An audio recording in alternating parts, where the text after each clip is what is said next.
continua aqui o nosso bate-papo sobre a saúde dos homens, ainda em clima de Novembro Azul, com o Dr. Bruno Fontoura, urologista. Bruno, nós estávamos falando ali no bloco anterior, né, em muitos casos da agressividade.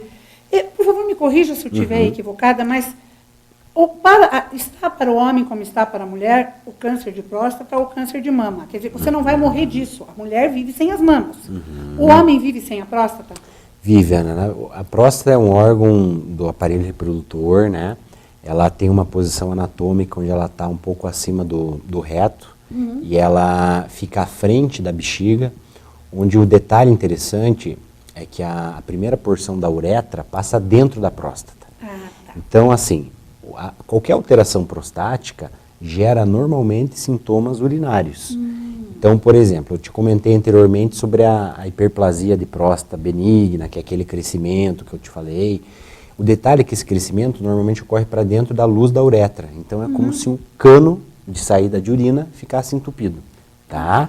Isso gera muitos sintomas, do tipo o jato da urina fica fraco, o paciente acorda à noite várias vezes para urinar, às vezes urina e tem aquela sensação que não esvaziou completamente a bexiga. A evolução dessa doença, quando não tratada, é a retenção urinária, porque a próstata vai crescendo, vai inchando e um momento fecha, tá? Então, assim, eu comentei isso para falar que a próstata ela tem essa interação muito grande com o aparelho urinário, ela produz um líquido que quando o homem vai ter a ejaculação, ele lubrifica a uretra e acaba limpando o canal para que o espermatozoide não seja influenciado negativamente durante o percurso dele, né? Então, basicamente, são essas as funções. Quando um paciente faz uma cirurgia de prostatectomia radical, que é a cirurgia para câncer de próstata, ele tira toda a próstata, ele corta os canais deferentes, que são os canais que lançam o espermatozoide produzido no testículo para ser lançado junto com o sêmen, tá? E se retira as vesículas seminais, que produzem o sêmen. Então, isso é bem interessante a gente comentar com o paciente que vai ser submetido à cirurgia. Que assim, depois da cirurgia, ele pode ter vida sexual normal, ele pode ter orgasmo, tá? Mas ele não vai ter mais ejaculações. Né? Vai ser um orgasmo seco. Um orgasmo seco, exatamente. exatamente. E, evidentemente, ele perdeu a capacidade também de gerar filhos. Sim, naturalmente ele está estéril, ele não pode mais, né? Mas isso o paciente é informado antes do procedimento. Então, assim, a próstata, na verdade, em si ela não...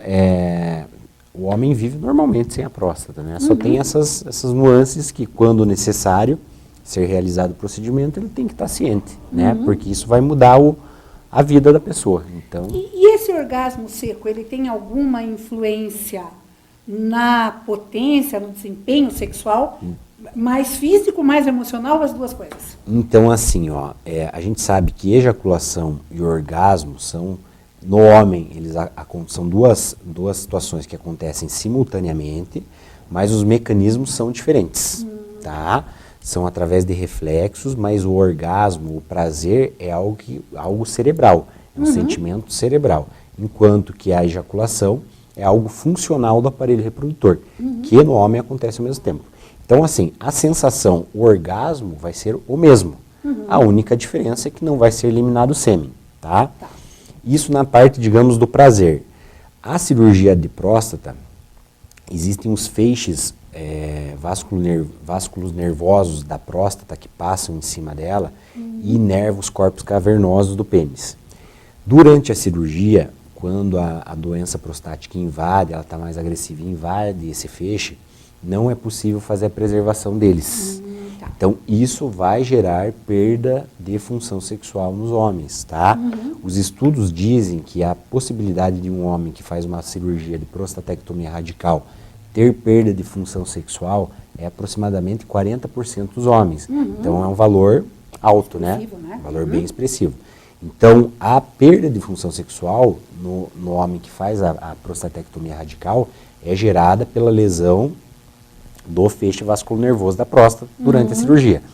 Então, acontece, mas não tem relação com o orgasmo seco. São duas consequências de um procedimento que ele é muito agressivo, uma cirurgia muito grande, né, e acaba gerando essas situações. E todo esse mecanismo de ereção, de prazer sexual, etc., são feixes nervosos, Sim, né? sim, E sim, sim. os feixes nervosos, eles não se regeneram, né? Não tem o que fazer, né? São situações que geram, normalmente, prejuízos definitivos, né? Apesar que a gente, hoje em dia, em tumores onde não há invasão do feixe, a gente consegue fazer preservação cirúrgica. Então, o resultado ou a perda de função sexual é muito menor no pós-operatório, né?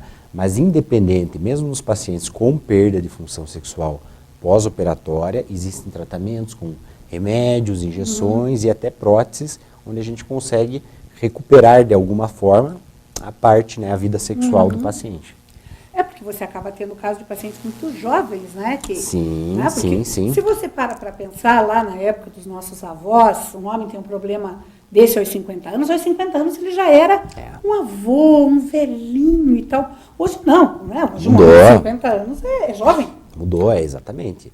Hoje é complicado e a gente tem muito diagnóstico em homens de 50 e poucos anos e que estão, né, com uma vida sexual ativa e a tendência com o nosso envelhecimento e com o nosso aumento de expectativa de vida é cada vez mais o homem, né, estar ativo com mais idade.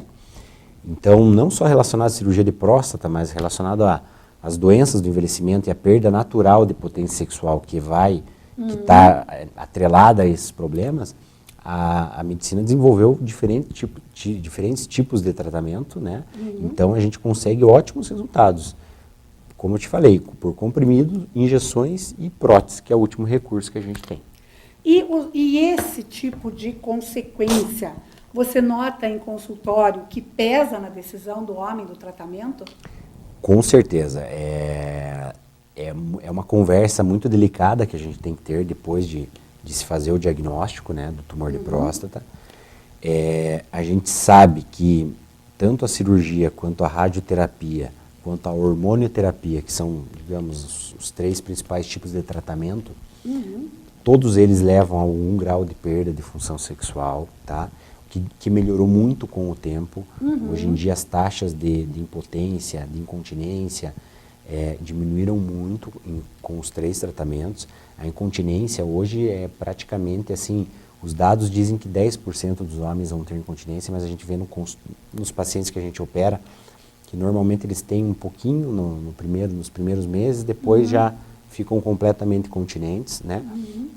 E o grau de perda de função sexual também, a gente tem muita disponibilidade de tratamento.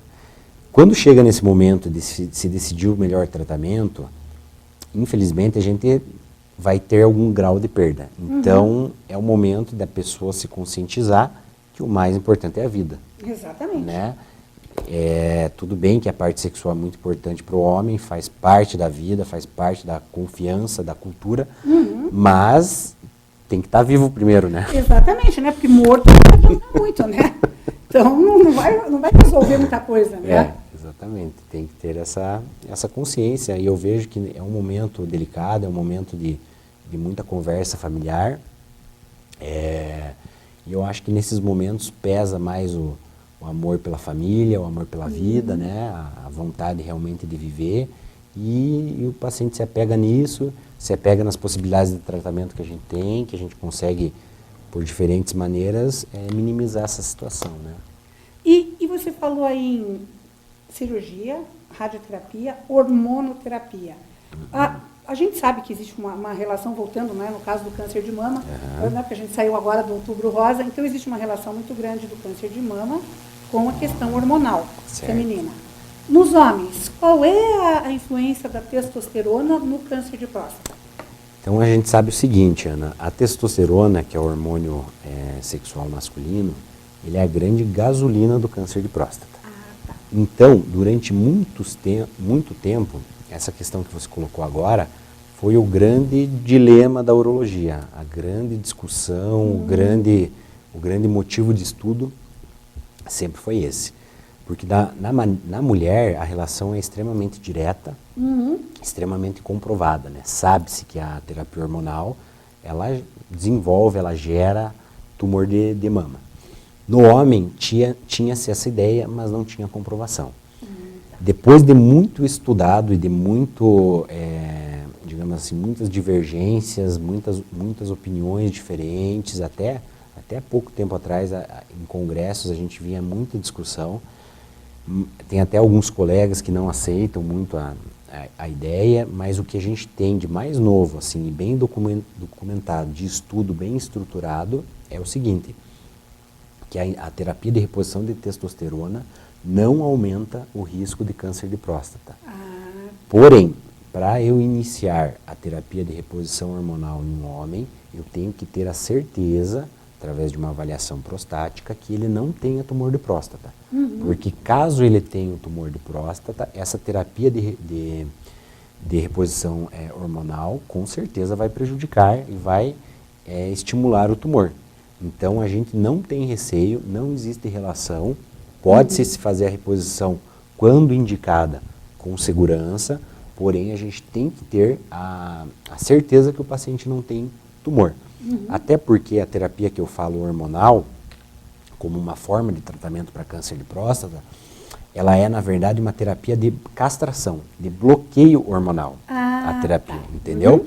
Então, o que isso prova para a gente? Que um paciente com câncer de próstata, a grande gasolina é a testosterona. Então, esses medicamentos que a gente dá para o paciente, eles bloqueiam a produção de testosterona nos testículos e na glândula adrenal, que são as regiões onde principalmente se produz testosterona, entendeu?